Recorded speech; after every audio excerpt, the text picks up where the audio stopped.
Hi guys, welcome back to another episode of Cream Puff Chronicles. We're the anime podcast where we flex our fandom and dive headfirst into all things anime. Last episode we kind of just went over the Big Three series and what my overall thoughts were on each of the series, and kind of like what I thought personally were their strengths and weaknesses. So I also kind of went into my ranking of each of the series, and for those that might not have caught last time's episode, my ranking kind of sits at One Piece, Bleach, and then Naruto. And it's nothing against Naruto. I know if this podcast were to ever like blow up, or people that are very opinionated were to watch it for whatever reason, I know people might hate on me for having Naruto ranked last of the three, because I know it's popular to have Bleach ranked last, yada yada, or even like One Piece, because One Piece is so long is like the biggest complaint I hear. The pacing is so bad, which I talked a little bit about that too. But Naruto, one thing that's super important for me personally is characterization of a series characters, and kind of like their progress in the story and how well-rounded they are. And I don't mind static characters either, but if you have a static character, you have to build them a certain way to make their static nature work for the story and work for them, and not to make it to where the character isn't just like blah, like he's always like this happy-go-lucky guy all the time. Like, for example, I could arguably say that Luffy could be considered a static character. He's the same goofy character, even like after like serious moments, like you still see him revert back to that same like static nature of just being like this goofy overall like airheaded kind of like character. And he's just done right. Like, he's an example of a static character that is done right. And outside of like rounded and static characters, just like the fact that like if characters don't have like a good background to them, especially if they have like key moments to the story, like with Naruto for instance, like you have this giant cast of side characters that are just like you instantly feel like attached to from the beginning, especially like after the tuning exams, when I talked about like Rock Lee a little bit. They have these like big moments, and the next thing you know, like you don't really ever hear about them again. You don't really hear about like their background much, and like why they made this choice and decide to do this. I mean, we got like little tidbits of like background stories, but nothing like ever major for any of the side characters. I feel like we always got stuck with just the main trio, which there's nothing wrong with that. Of course, they're the main characters, but like I feel like that's the most common complaint. Like when I was looking outside after I finished watching Naruto, I started like comparing like how like what I overall thought of it to like some of what like others were saying, just to like be like, am I the only one that thinks this about like the side cast, that they were kind of like cast aside? And I get their side characters, but I mean they're still like very relevant to the story and how smoothly the story runs and whatnot. And so I just felt like when Naruto's side characters just got cast aside, it's just kind of like, you know, they why even have them if they just were proven to be like irrelevant, like towards the end and middle of the series, like especially like the female cast too. Like I felt like they weren't very like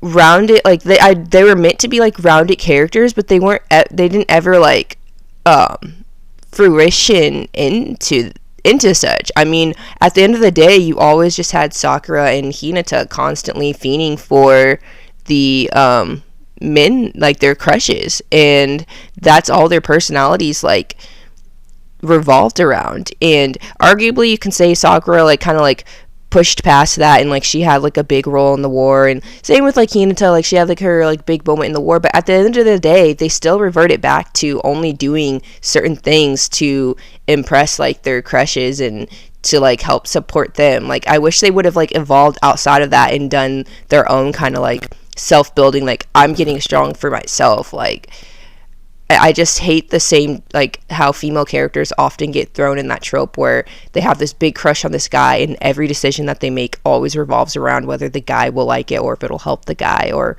whatnot. And I just wish that like we would have more like female characters that go outside of that and have their own like goals that they strive for. And I mean, we have that in One Piece. One Piece is a very good example, especially out of just the big three series. Like you have those female characters. I mean, you could say like I talked about last time in the last episode, like Boa Hancock. But like Boa Hancock, before she met Luffy, she was doing it all on her own still. Like she was still this like bad A like captain of her own crew, and like went through all that she had. I won't go into like specifics in case people don't want to get spoiled on that, but Boa Hancock, I mean, you've got Nami, of course, like who wants to like finish making her world map, and then you have Robin, like the crew's historian, and who was Crocodile's like secondhand man practically.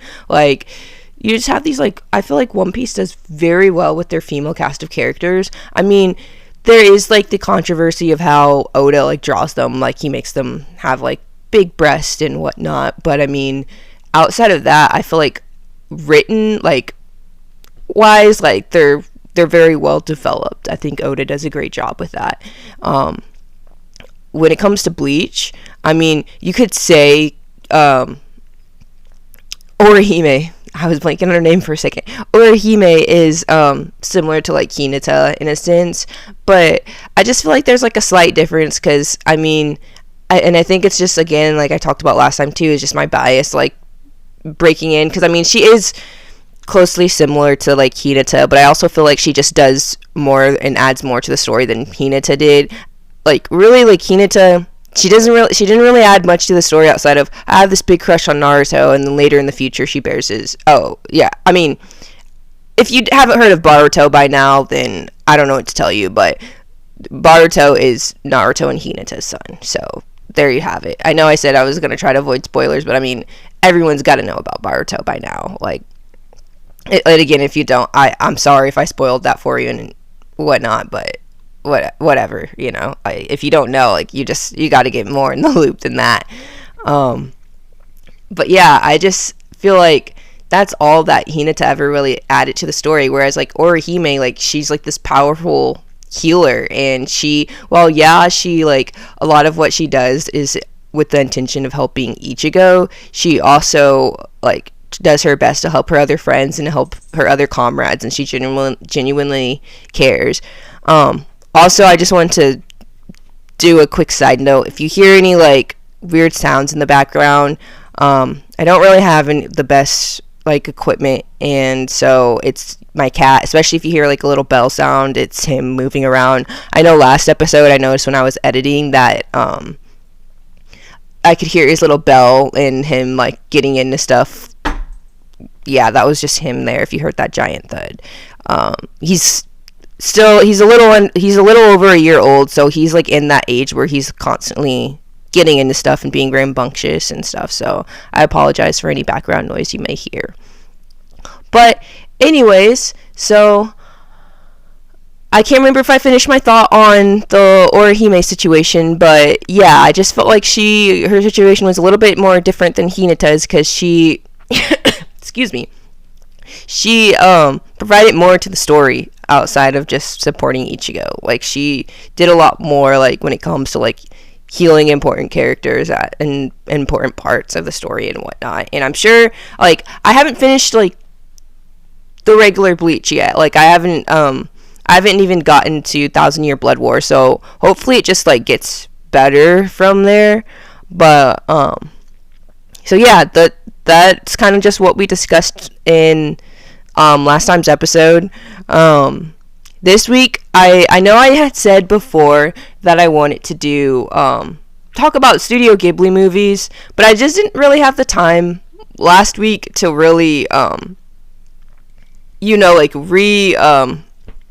assess myself on, like, the movies and, like, refamiliarize myself with the movies.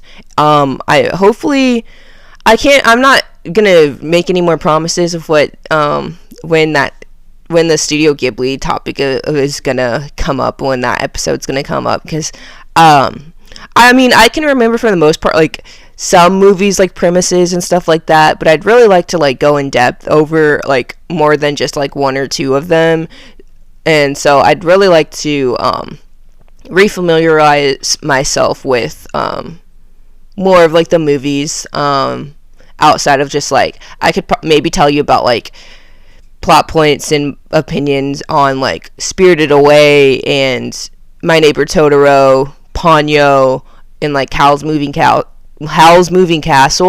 But, like, outside of those four, I couldn't really, like, go into much depth in many of the others, and there's so many. I kind of want to, like, cover at least, like, more than just four at least, and give kind of, like, my thoughts and opinions regarding them.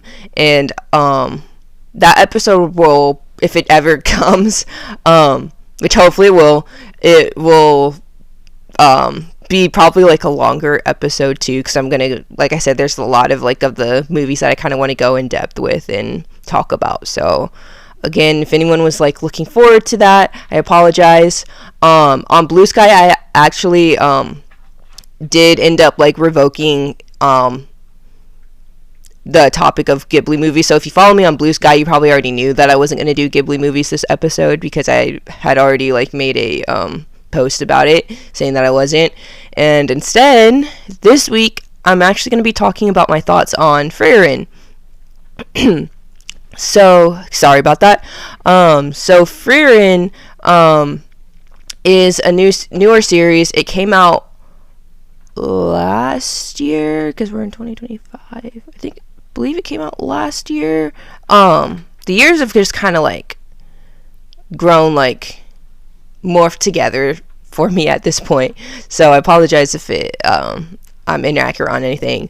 I've decided for the most part to continue going off with, like, no notes, unless it's something that I'm, like, specifically, like, really, like, giving a lot of input on, that involves, like, information in the news. Of course I'll have notes, but for the most part, most of this podcast is going to just be me giving, like, my own personal reviews on anime and whatnot. So I'm not really going to have much of, like, a outline or script or notes to go off of. I'm just kind of going with the flow. I feel like it makes it flow more naturally, other than, like, I know I have those awkward pause breaks and often use the word and like a lot, which I apologize for.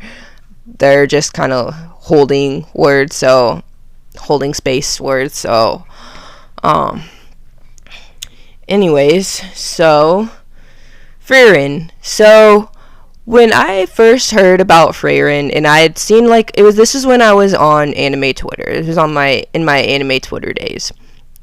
So when I had first, like, seen, like, Frieren, like, kind of, like, floating around on the timeline, I was like, this looks like it's gonna be one of those same old, like, just boring. I thought it was gonna be, like, an isekai, and so I thought it was gonna be, like, some, like, boring isekai where the main character is Stark, who's kind of, like, hidden in, like, the background, and so it doesn't even look like he's gonna be the main character, but is the main character. I thought it was gonna be, like, one of those harem isekai anime, and so you had Stark gonna be, like, the main character, and then he was gonna collect, like, a harem of, like, including Frieren and then Fern, like, and then, like, other, like, female characters along the way to join him on like some journey, since I saw it was called Frieren Beyond Journey's End. So I was thinking that it was going to be another one of those, so I didn't like pay much mind to it. I was just like, of course, like gooners and stuff like are like supporting this like anime and are into it. Like I'm not a harem anime person, just letting you guys know from jump. I've never been a big fan of that whole like genre of anime. I've always thought it was kind of weird, but I mean, to each their own. If you enjoy that, then I mean, hey, you like what you like. I personally am not a big harem person. But anyways, back to Frieren. So I didn't pay much mind to the series. I just kind of was just like, whatever, like it's another one of those. And then I started seeing more posts about it, and I was like seeing posts that were saying like this anime really like is very like thought-provoking and is very emotional and whatnot. So I was like, okay, this is not sounding like a harem anime anymore, because I don't think any harem animes make many people emotional or like have these big thought like provoking like moments in it, and very like lore like heavy and like whatnot. Like I don't think many harem anime are like that. So and I mean, I don't know if you can say the same for isekai in that matter. Like, I mean, isekai can be pretty emotional, if you've seen stuff like ReZero, or even That Time I Got Reincarnated as a Slime, they can get pretty like emotional and whatnot. So I mean, those are like two examples of like isekai anime that don't follow the same just like super weird, goofy like trope.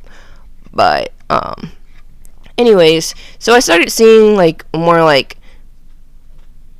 positive like glowing reviews talking about how just like great of a series it was, and just like how profound it was, and how like different it was. And so then I wasn't seeing like any mentioning of like isekai, or of it being an isekai, or of it being like a harem. So I was like, maybe it isn't like one of those. I mean, based on like what a lot of like people were saying, it like didn't follow under any of those categories, and I never saw anything saying that. I just saw like a few other people kind of like thinking along the same lines, that they thought it was like at least an isekai, not necessarily a harem like I thought, but like some people were thinking that it was just like another old isekai that came out too. And so I was kind of valid in my thoughts with that. But then, like I said, I started seeing other reviews that like kind of like put the fact of it being an isekai like kind of like debunked that.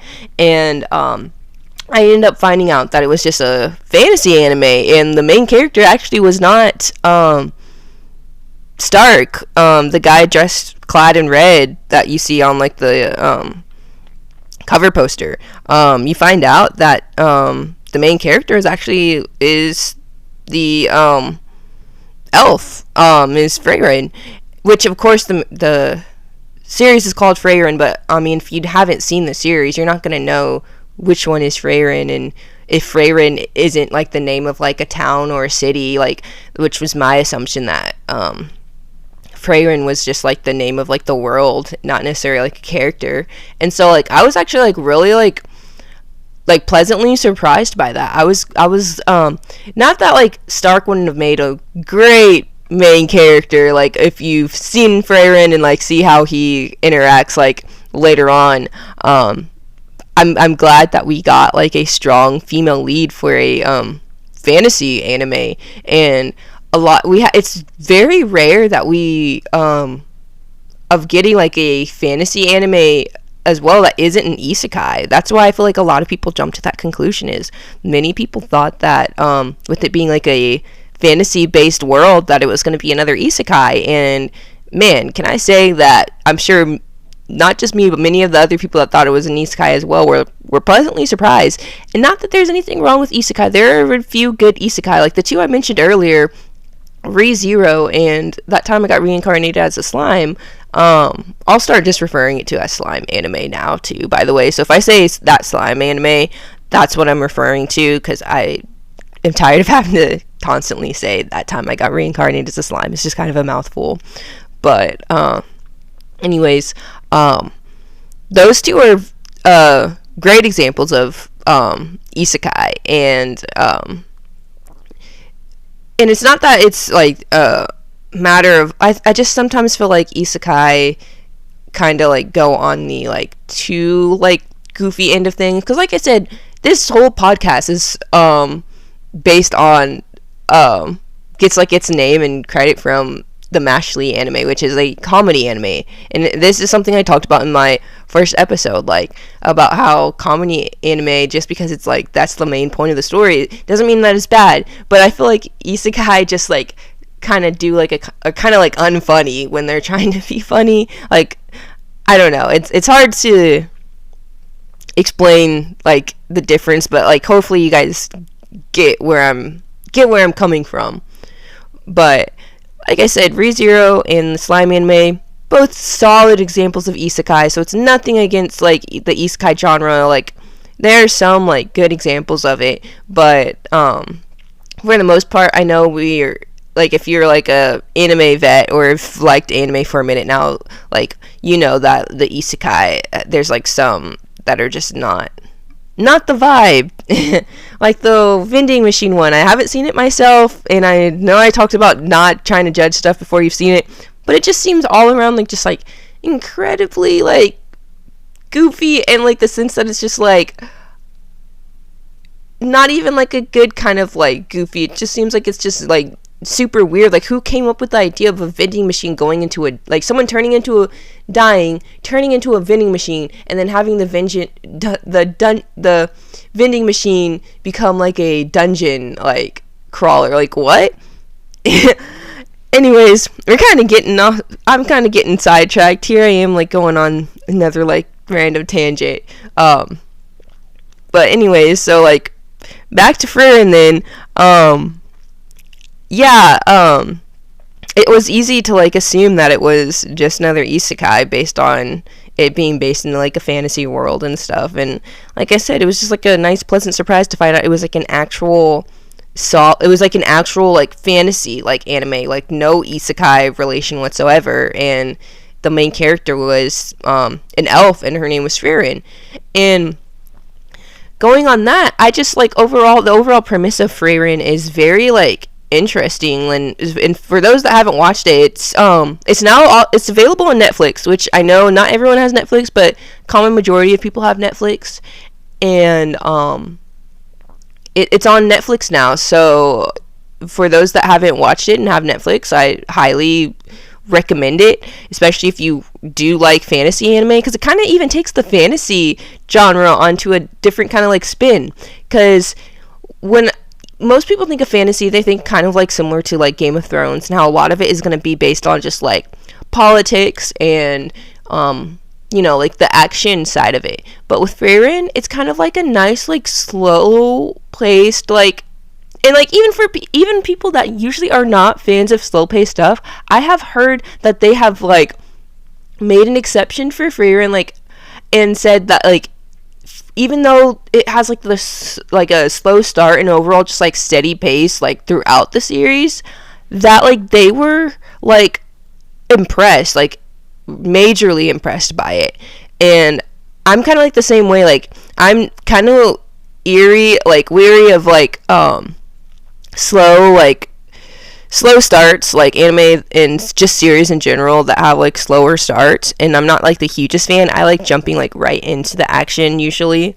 But with Frieren, I was impressed by it, and I ended up finding myself like hooked after the first episode, because I was just like, wow, like this is kind of like a different, like this is a breath of fresh air than like what like I'm used to when it comes to like the fantasy genre in general, or like any other like series. Like, this is like the first time like we finally get a glimpse from the aging races like perspective, because usually like anytime we have a fantasy anime, it's always from like the viewpoint of like a human. Usually it's never really from like an elf's perspective, or a dwarves or a gnomes. Like, whatever, you know, an orc or an ogre. Like, it's always from the perspective usually of like a human, and then the human ends up beating like the going on their journey, and then like and meeting all the different like cast of like the orcs and whatnot to join their party. And so from there, that's usually the perspective that we get, and then we just see their journey and them fighting all these different things. But with Frieren, we actually get to see an elf's perspective, and we get to see like the age like progression over time, like how Frieren, like, she doesn't like change in age. Like, we see her original party members as like they get older, and we kind of see Frieren get to like learn more of kind of like the importance of like time, and like, which is the whole premise of the series, is learning the importance of time and cherishing the moments with your loved ones, because, you know, you never know like when it's gonna be the end. And it's just interesting to see how age is like so much different for an elf, or in just to see how Frieren like sees time differently. Like, originally, like before she had met her original party members, she honestly like didn't really like care that much about getting close with them, because she knew that she was gonna outlive them anyway, and she just had like a total different, she's like, I have all the time in the world, like why would I spend it worrying about like the people that I know are gonna die within like not even a dent of my age. So like, it's just interesting to see like her thought process and like the difference in like thinking between them, because then she meets Himmel, and Himmel, like, he, to me, I felt like there was something, I felt like he had like a slight maybe crush on Frieren. I don't know like how he like got her that I think it was like a lotus ring or whatever that meant like eternal love. Like, I don't know. For me, I just felt like there was like some kind of like sparks going on, but of course, like, nothing could have happened from that, because Frieren would outlive him like 10 times. Like probably like more than 10 times like of like his lifespan. Like, and so it's kind of like a tragic kind of like one-ended. It was just kind of like a tragic one-ended romance. Sorry for that snapping. My cat was trying to get in the window again, and he's just he feels like he can act out when he knows that I'm recording. So again, I apologize for my bad cat, and I would let him out into the living room, but again, I don't have like this like fancy equipment, so even if I were to let him out in the living room, you would hear him causing wreckage throughout the house, like through my door. So again, I apologize for my cat and his showing outness. Back to Frieren though. So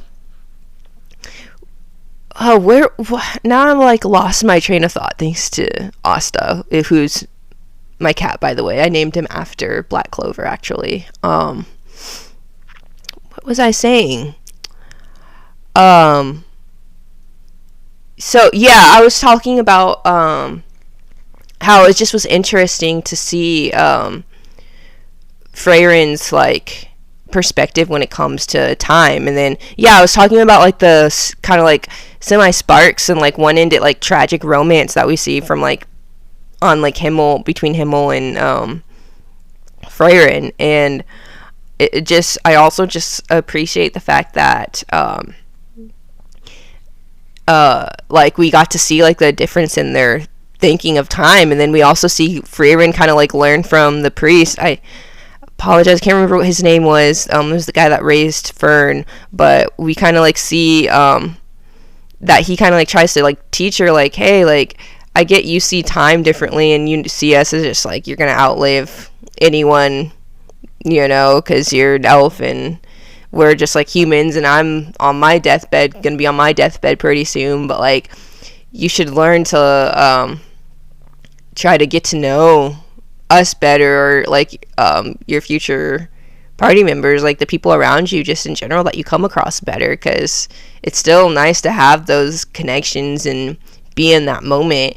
And so you kind of see Frieren kind of like after the priest in particular like ends up passing away, and a little bit after Himmel passes away, you kind of see her kind of like thinking on that, kind of like untwist and change, and she becomes more interested in learning about humans in particular, and learning more about like her comrades and stuff. And so eventually, like before, like going back before the priest ends up dying, when he asks her to take on Fern, like we at first see her say that she doesn't want to take on an apprentice because she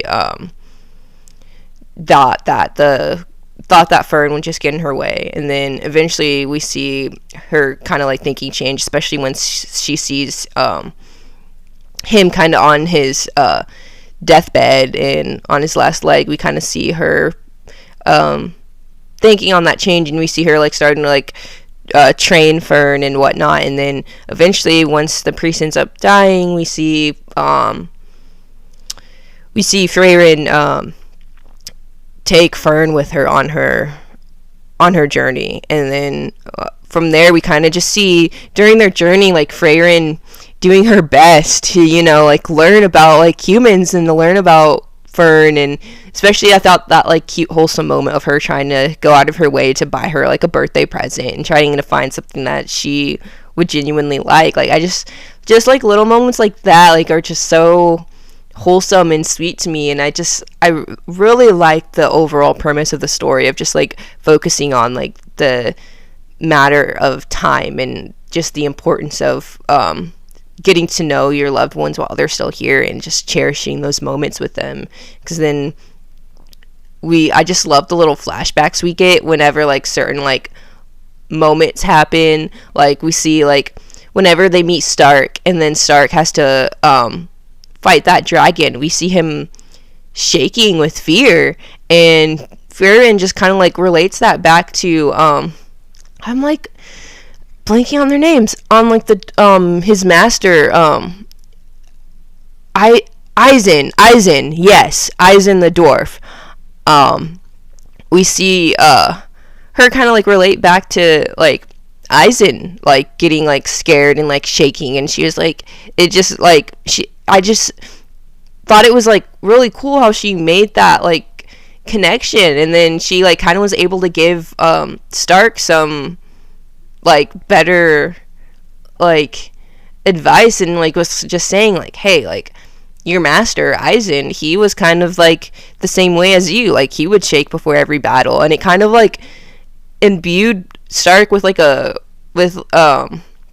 more like determination, and he felt like he could really do it. And like since if his master was just as scared as him when it came to like fighting like the beast that he had heard that he had fought before, then he was like, I can take on this dragon. And before you know it, he ends up slaying the dragon. And Frieren, she was like, hey, you already killed the dragon, like you don't even need my help.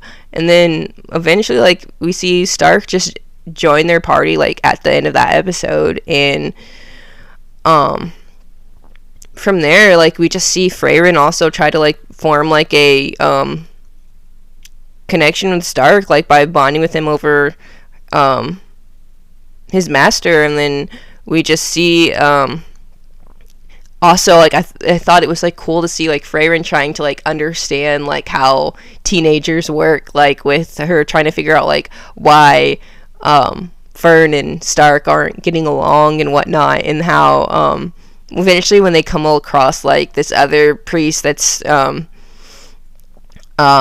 just as I guess like unholier than the priest that she knew in the past, because he was smoking, he drank, he gambled and talked about women and stuff. Like we see him actually having to give the kids advice because Frieren couldn't.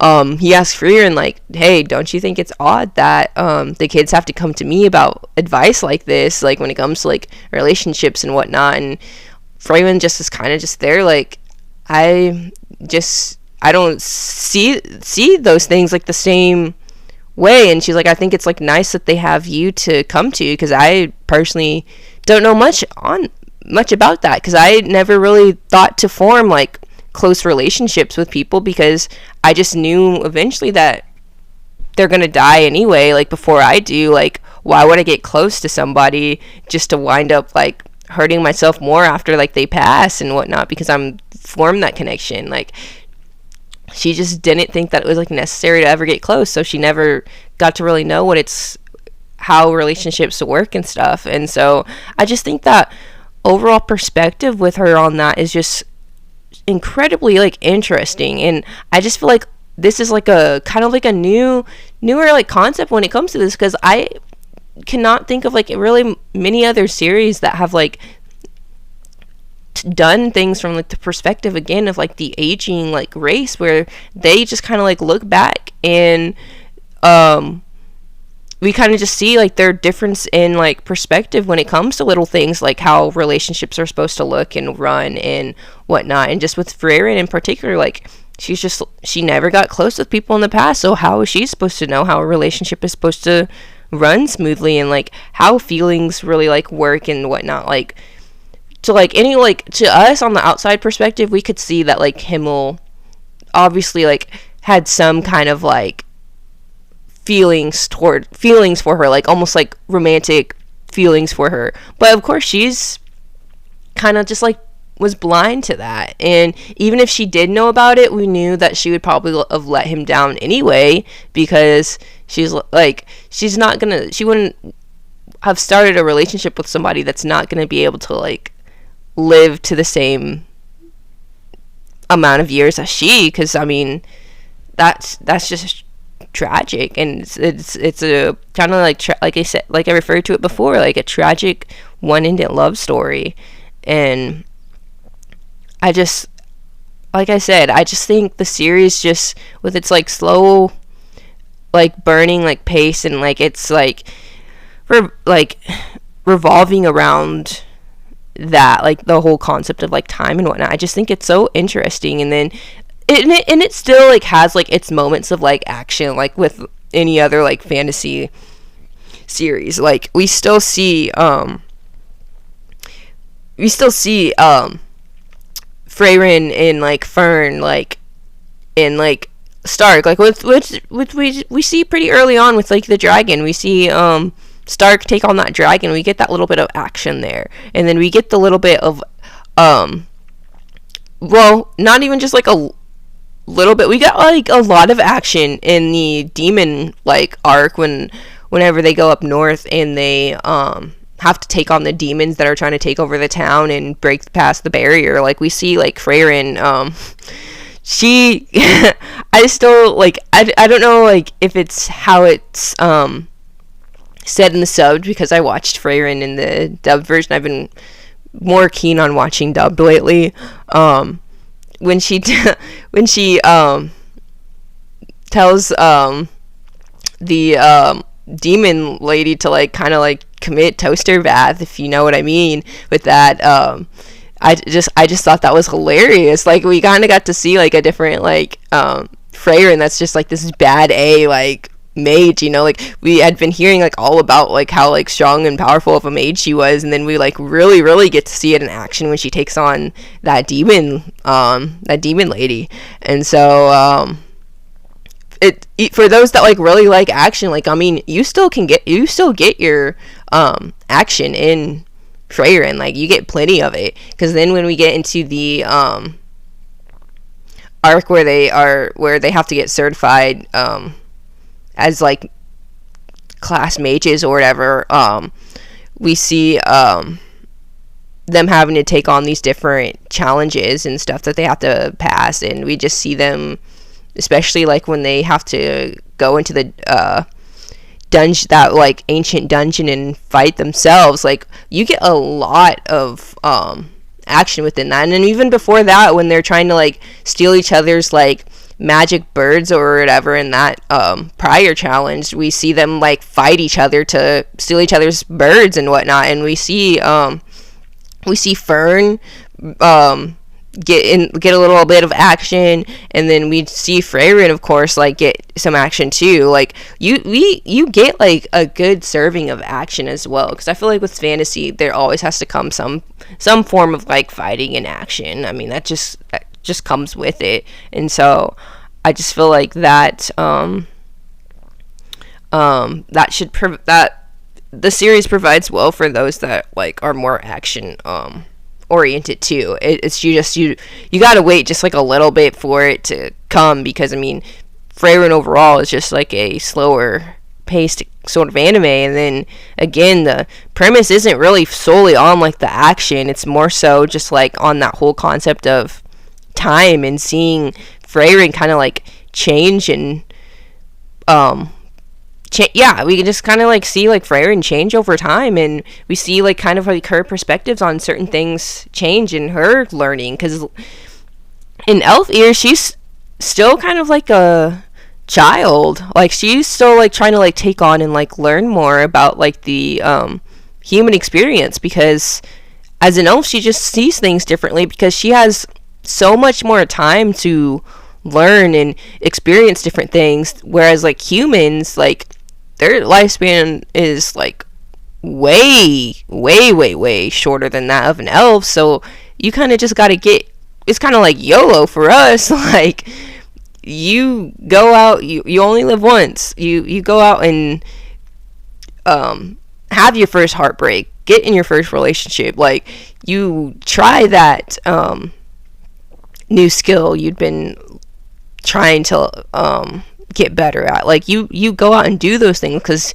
you don't have that much time, and you know, you go and try to fix that burnt bridge, that relationship, if you feel like it can be fixed. Like you see like a big difference like in that, because you just, with the human lifespan it's so much shorter. So you see like Fern and Stark kind of like puzzled by some of like what Frieren does or says and whatnot, and how she acts, because she just doesn't see things the same way they do. And I just think that whole concept between that is just so cool, and I'm glad that a fantasy series is finally giving us that and finally showing us that different perspective. But anyways, yeah, so overall I just feel like Frieren, it's one of the few series that I've already rated a 10 out of 10, and it's only has one season out right now. And I'm really bummed because yesterday I found out that the second season is not coming out until 2026. Like, I think January of 2026 is what news sources have been saying. And I'm really bummed by that, because I really wanted more Frieren content now. And actually the other day I went to the bookstore just to buy me 2 like hard copies of the manga. And I read, most of the time when I read my manga, I read it online anyway, but Frieren for sure is one of the ones that I want to collect. And I usually collect hard copies of the series that I'm like just incredibly interested in particular. So like I said, I bought those 2 hard copies of Frieren, and hopefully I want to end up collecting them all, but manga's expensive, so it's a little bit at a time. And then I was also bummed about Frieren because I found out that the series past like around chapter 140 or 143, I can't remember exactly, I know it's in the 140s, is on hiatus. So the series isn't even completed, it's on a break. And I get like making manga and like being like a manga author and artist, you know, like it's a big toll that it takes on you. So like I'm not even mad at the creators of Frieren. I'm just, as a Frieren fan, I'm just like really like bummed, because I'm like, wow, I'm not getting like any new Frieren content in a while. And I haven't started the manga yet, so I haven't like been like as affected by the break, but it is kind of disheartening to be like, I just bought these 2 hard copies and literally was just about to start the manga just to find out that it's also on hiatus. So the series isn't even completed, and then I have to wait a whole another year for the second season of the anime. So I'm like, I'm not gonna get any new Frieren content. And I just started like diving deep into the series, and it has become like, definitely has surpassed my top 10 list for sure of like anime overall. So just kind of like a bummer, and also just like a heads up for anyone else that's like getting into the series and didn't know about the breaks and stuff going on. But yeah, so that's kind of all I had to talk about today regarding Frieren. So I just wanted to thank you guys for tuning in, of course, to another episode. Thank you for tuning in to Cream Puff Chronicles, where we flex our love for anime one magical muscle at a time. Don't forget to like, follow, and share your favorite Cream Puff moments with us. All of my socials are you can see on the icon of each of the podcast episodes. I'd love to hear your guys' thoughts, like, regarding my review of Frieren, and then just also, and if you have any thoughts on any of the other episodes, just, you can either drop them in the under the episodes directly, like comment underneath the episodes directly. Outside of Spotify, you should also be able to listen to my podcast on YouTube. So go like and subscribe on my YouTube if you prefer that method, or even if you have both. Why don't you shoot me a follow, like on Spotify, and then subscribe to me and shoot me a few likes on YouTube also. I'd really appreciate that. I'm also, you should be able to also find it on Apple Podcasts now, and then also it should be available on Amazon Music. Yes. I attached the links for Apple Podcasts and Amazon Music, and I think possibly my YouTube on my Blue Sky account. So if you have Blue Sky, by all means, again, like I've stated before, Blue Sky is the kind of like the social that I use the most. I mainly use TikTok for my own browsing. I don't really have like a separate account for the podcast on TikTok, and then I also kind of don't really use Instagram like that. I only use it just to be like, hey guys, a new episode popped out. So I don't really have that much grounds to that. But yeah, if you want to shoot me a follow on Instagram still, like I'll just let you know whenever a new episode comes out. But if you want to like interact more directly with me, definitely get Blue Sky. Like I said, not a fan of X and Twitter because of how toxic the environment is, and because I don't support Nazis. So yes, follow me on Blue Sky, subscribe on YouTube, and shoot me a follow on Spotify. And again, if you have any questions or want to know more about my perspective on things, or give me your thoughts on my thoughts, go ahead and drop comments directly or shoot me a DMs. Like I said, I'm really active on Blue Sky, so you can shoot me DMs on Blue Sky.